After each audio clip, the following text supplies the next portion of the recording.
देखिए आज की इस वीडियो में हम नेक्स्ट चैप्टर यहाँ पर स्टार्ट करेंगे जो कि है फीचर्स ऑफ इंडियन कॉन्स्टिट्यूशन।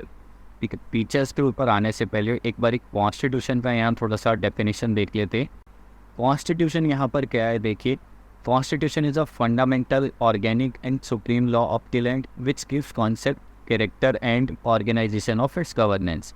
तो कॉन्स्टिट्यूशन क्या है, एक फंडामेंटल लॉ है, एक ऑर्गेनिक लॉ है और एक सुप्रीम लॉ है यहाँ पर हमारा।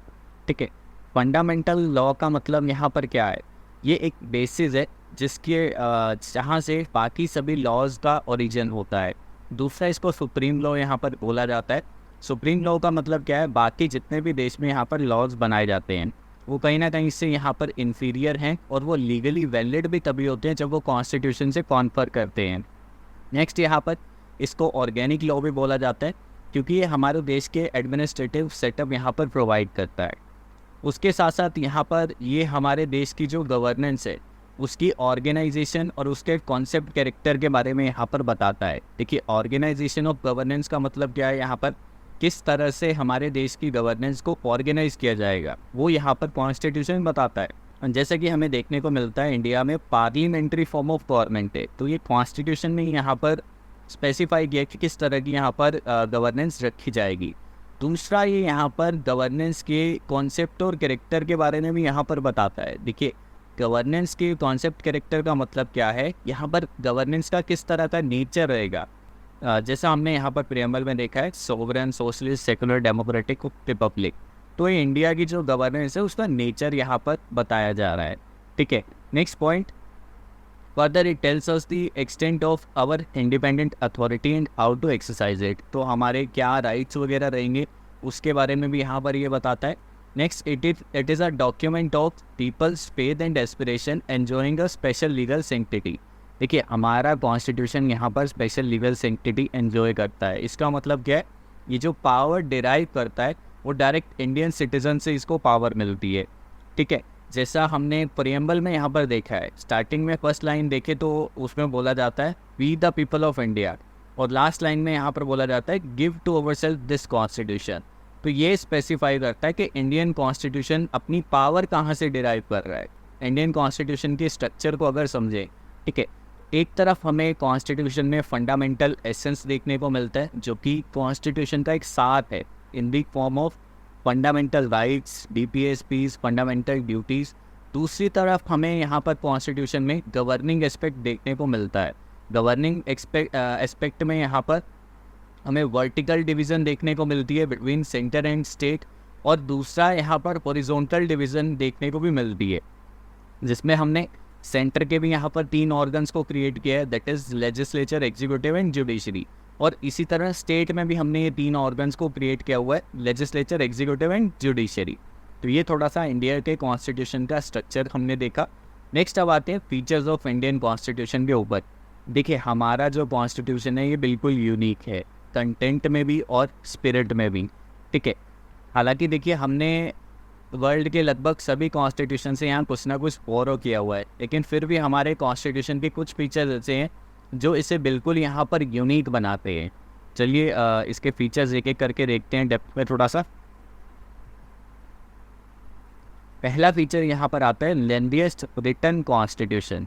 देखिए कॉन्स्टिट्यूशंस को हम 2 तरह से क्लासीफाई कर सकते हैं, एक होते हैं रिटन कॉन्स्टिट्यूशन और दूसरे होते हैं अनरिटन कॉन्स्टिट्यूशन। जैसे कि अमेरिका का कॉन्स्टिट्यूशन हम देखें तो ये एक रिटन कॉन्स्टिट्यूशन है, और ब्रिटिश कॉन्स्टिट्यूशन को अगर देखें तो ये अनरिटन कॉन्स्टिट्यूशन है। यहाँ पर हमारे कॉन्स्टिट्यूशन की बात करें तो ये एक रिटन कॉन्स्टिट्यूशन है, और इसी के साथ साथ ये वर्ल्ड का लेंथीएस्ट रिटन कॉन्स्टिट्यूशन भी यहाँ पर है।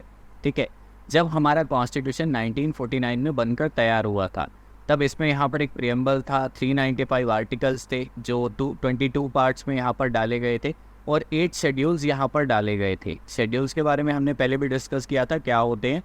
ठीक है, आज की हम बात करें तो आज 105 अमेंडमेंट्स यहाँ पर करने के बाद हमने लगभग इसमें कुछ नए आर्टिकल्स इंसर्ट किए हैं, कुछ पार्ट्स नए भी इंसर्ट किए हैं, और कुछ डिलीट भी यहाँ पर साथ में किया हुआ है। तो लगभग हमें 470 आर्टिकल्स यहाँ पर देखने को मिलते हैं जो 25 पार्ट्स में यहाँ पर डाले गए हैं, और टोटल यहाँ पर 12 शेड्यूल्स देखने को मिलते हैं। पार्ट्स की बात करें तो हमने 4th ए, 9th ए, 9th बी पार्ट, 14th ए पार्ट, ये नए पार्ट्स यहाँ पर इंसर्ट किए हुए हैं। और एक 7th पार्ट को हमने यहाँ पर डिलीट भी किया हुआ है, ठीक है। इसी के साथ साथ इन पार्ट्स में कुछ नए आर्टिकल्स को भी यहाँ पर इंसर्ट किया गया बीच में, ठीक है। अब फैक्टर्स क्या क्या क्या हैं यहाँ पर जो हमारे कॉन्स्टिट्यूशन को यहाँ पर लेंथीएस्ट कॉन्स्टिट्यूशन बनाते हैं, इसको समझेंगे। पहला यहाँ पर आता है जोग्राफिकल फैक्टर। देखिए जोग्राफिकल फैक्टर क्या है, हमारी कंट्री इतनी वास्ट कंट्री है और इसी के साथ साथ इतनी डाइवर्स कंट्री है, ये भी एक रीज़न है जिसकी वजह से हमारा कॉन्स्टिट्यूशन यहाँ इतना लेंदी है। दूसरा यहाँ पर आता है हिस्टोरिकल फैक्टर। हिस्टोरिकल फैक्टर का क्या मतलब है, देखिए हमने यहाँ पर मोस्टली जो हमारे कॉन्स्टिट्यूशन के प्रोविजंस को बोरो किया है, वो हमारा जो गवर्नमेंट ऑफ इंडिया एक्ट आया था 1935 वाला, उससे मोस्टली यहाँ पर प्रोविजंस को बोरो किया है। और ये जो एक्ट आया था ये खुद ही काफ़ी बल्कि था, तो इसी के चलते हमारा कॉन्स्टिट्यूशन भी यहाँ पर काफ़ी लेंदी है। नेक्स्ट यहाँ पर सिंगल कॉन्स्टिट्यूशन। देखिए हमारे देश में एक सिंगल कॉन्स्टिट्यूशन है for both centre and states, जबकि हम अमेरिका जैसी कंट्री में देखें तो यहाँ पर स्टेट्स का भी अपना अलग से कॉन्स्टिट्यूशन होता है जो स्टेट्स की पावर्स वगैरह के बारे में बात करता है और स्टेट के एडमिनिस्ट्रेटिव सेटअप के बारे में वहाँ पर बात करता है, ठीक है। लेकिन इंडिया में यहाँ सिंगल कॉन्स्टिट्यूशन है जो स्टेट्स और सेंटर दोनों के प्रोविजंस जिसमें दिए गए हैं। नेक्स्ट है डोमिनेंस ऑफ लीगल ल्यूमिनरीज। देखिए हमारी जो कॉन्स्टिट्यूएंट असेंबली बनी थी उसमें काफ़ी सारे लीगल एक्सपर्ट्स थे, तो ये भी कहीं ना कहीं एक रीज़न है जिसकी वजह से हमारा कॉन्स्टिट्यूशन इतना लेंदी है। नेक्स्ट आता है peculiar problem of people require more articles.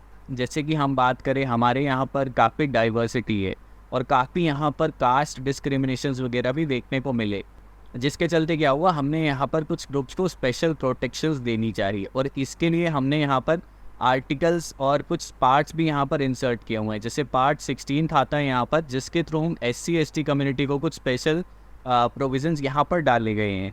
Next आता है special provisions for certain states.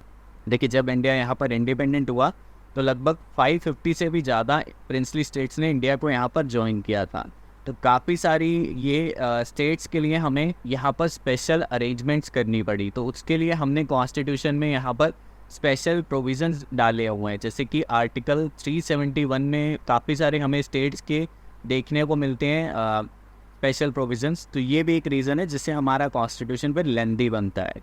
Finally यहाँ पर हमारा जो कॉन्स्टिट्यूशन है ये सिर्फ फंडामेंटल प्रिंसिपल ऑफ गवर्नेंस को प्रोवाइड नहीं करता, इसी के साथ साथ इसमें हमने डिटेल्ड एडमिनिस्ट्रेटिव प्रोविजंस को भी यहाँ पर डाला हुआ है। तो ये भी एक मेन रीज़न बनता है जिसकी वजह से हमारा कॉन्स्टिट्यूशन काफ़ी लेंदी है।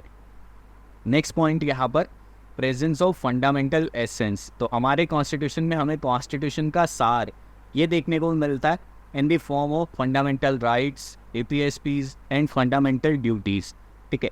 फंडामेंटल राइट्स की बात करें तो पार्ट 3 यहाँ पर दिया गया है जो आर्टिकल 12 to 35 कवर करता है हमारे कॉन्स्टिट्यूशन में।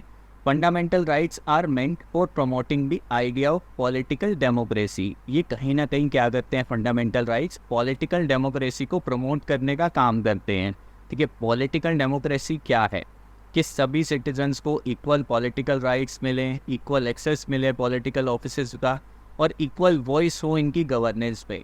तो हमारे जो फंडामेंटल राइट्स दिए गए हैं, जैसे कि हम राइट टू फ्रीडम के अंदर देखें, freedom of expression, freedom to form association, ये सब यहाँ पर बेसिस बनते हैं हमारे देश में पॉलिटिकल डेमोक्रेसी सेटअप करने के लिए, ठीक है। तो इस तरह से फंडामेंटल राइट्स यहाँ पर पॉलिटिकल डेमोक्रेसी को प्रमोट करते हैं। नेक्स्ट यहाँ पर they operate as limitation on the tyranny of executive and arbitrary laws of the legislature.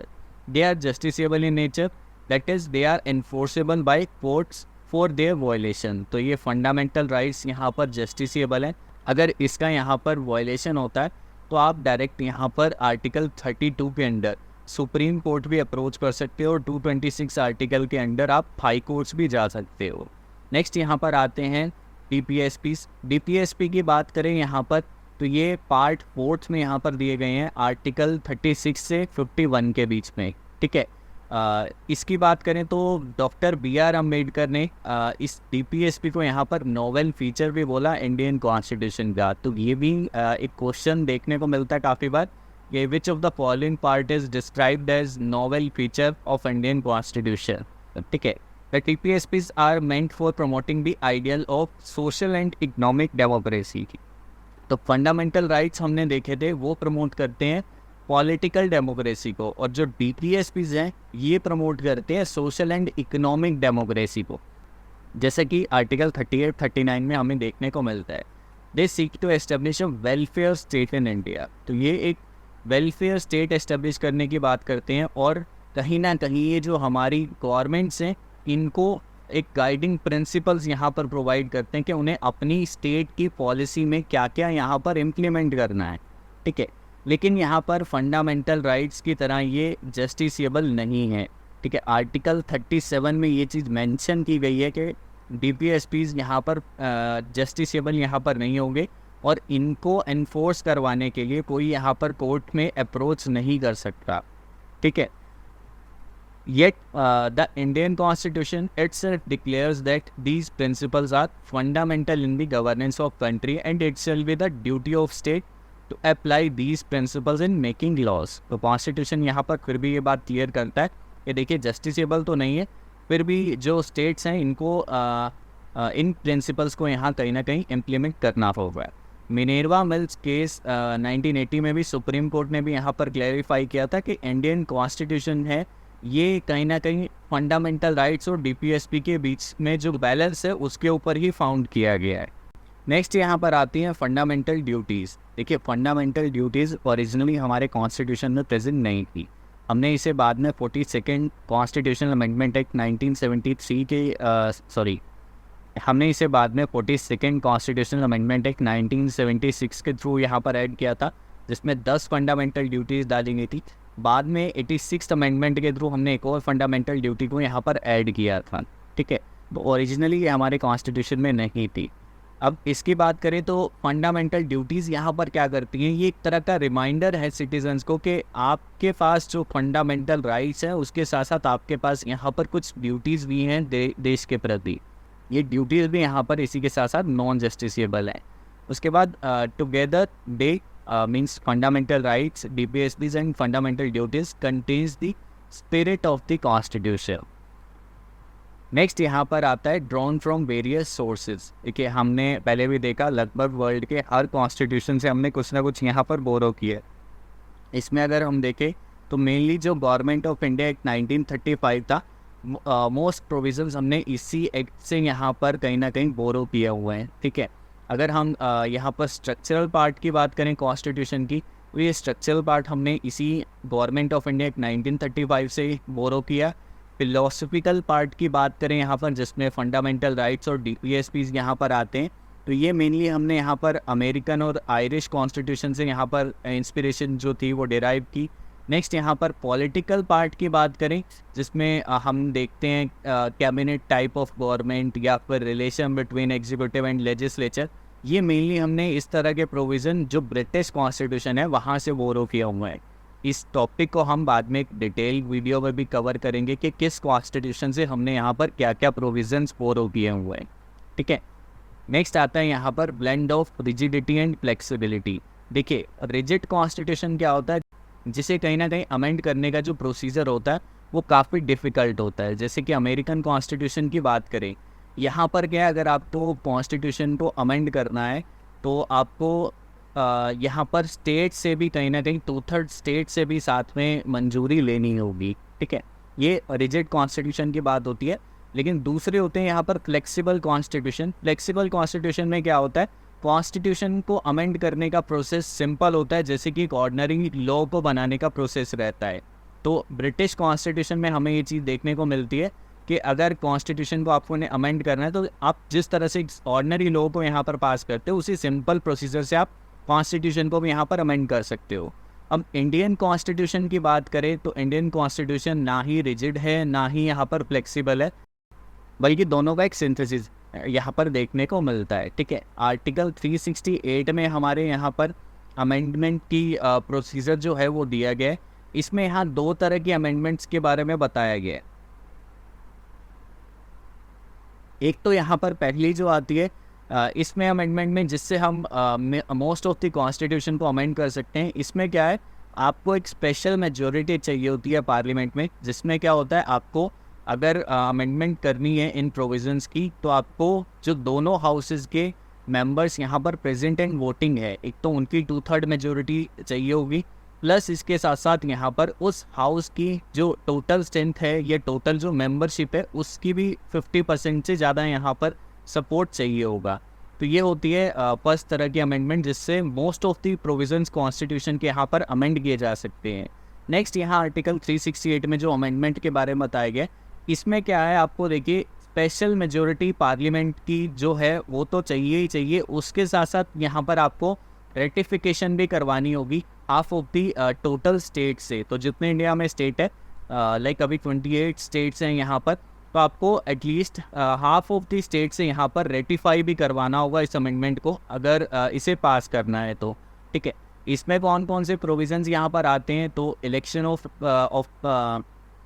तो इसमें election to office of president article 54-55 के अंदर, अगर आपको ये प्रोसेस बदलना है इलेक्शन का तो आपको रेटिफिकेशन भी चाहिए होगी स्टेट से।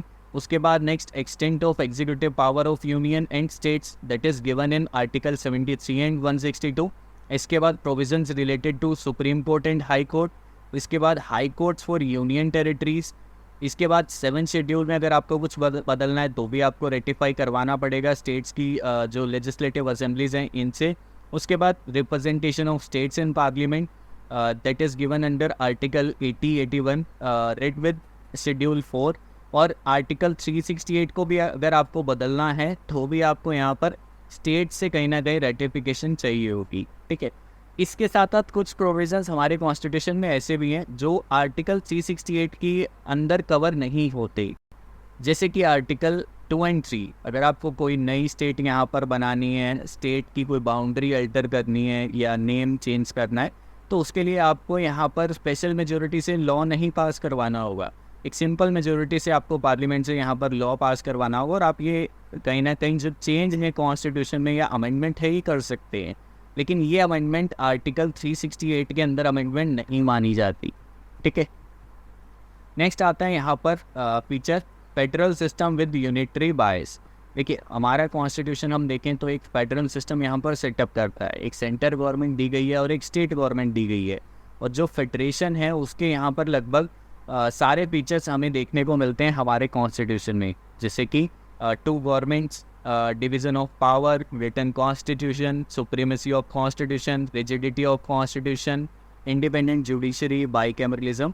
तो ये जो फेडरल फीचर्स होते हैं वो हमें सारे यहाँ पर मोस्टली देखने को मिलते हैं हमारे कॉन्स्टिट्यूशन में। इसी के साथ साथ लेकिन हमें काफ़ी सारे यूनिटरी या नॉन फेडरल फीचर्स भी हमारे कॉन्स्टिट्यूशन में देखने को मिलते हैं, जैसे कि strong centre, single constitution, single citizenship, flexibility of constitution, integrated judiciary, appointment of state governor bye centre, all India services, emergency provisions and so on. तो काफ़ी सारे यहाँ पर यूनिटरी फीचर्स भी यहाँ पर देखने को मिलते हैं।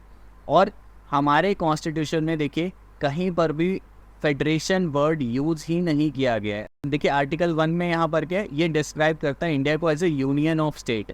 यूनियन ऑफ स्टेट का मतलब क्या है, यहाँ पर 2 चीज़ें इससे समझ में आती है। एक तो जो इंडियन फेडरेशन है ये किसी तरह के एग्रीमेंट से नहीं बना है स्टेट के, मतलब क्या है, यहाँ पर स्टेट से मिलकर एग्रीमेंट करके यहाँ पर इंडिया नहीं क्रिएट किया है, बल्कि हमने यहाँ पर इंडिया में जो स्टेट्स बांटी हुई है ये सिर्फ एडमिनिस्ट्रेटिव पर्पस के लिए डिवीज़न किया गया था।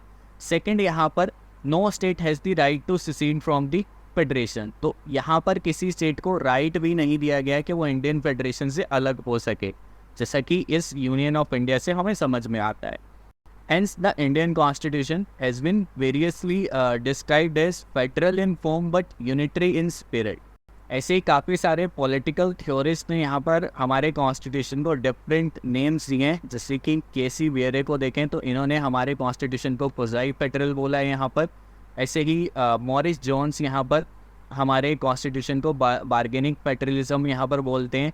ग्रैनविल ऑस्टिन यहाँ पर कोऑपरेटिव फेडरलिज्म बोलते हैं इसे, और आइवर जेनिंग्स यहाँ पर इसे फेडरेशन विद सेंट्रलाइजिंग टेंडेंसी, और आइवर जेनिंग्स यहाँ पर इसे फेडरेशन विद सेंट्रलाइजिंग टेंडेंसी बोलते हैं यहाँ पर। ठीक है, in conclusion it can be said that our constitution is novelty best described as federal sui generis of its own kind. तो हम कंक्लूजन में अगर हम देखें तो ये बिल्कुल एक नए तरह का है, या फिर बिल्कुल एक अलग तरह का यहाँ पर अपने तरह का कॉन्स्टिट्यूशन हमारा हमने बनाया हुआ है। अब इस फीचर के ऊपर हम एक मेंस का क्वेश्चन भी यहाँ पर देख लेते हैं।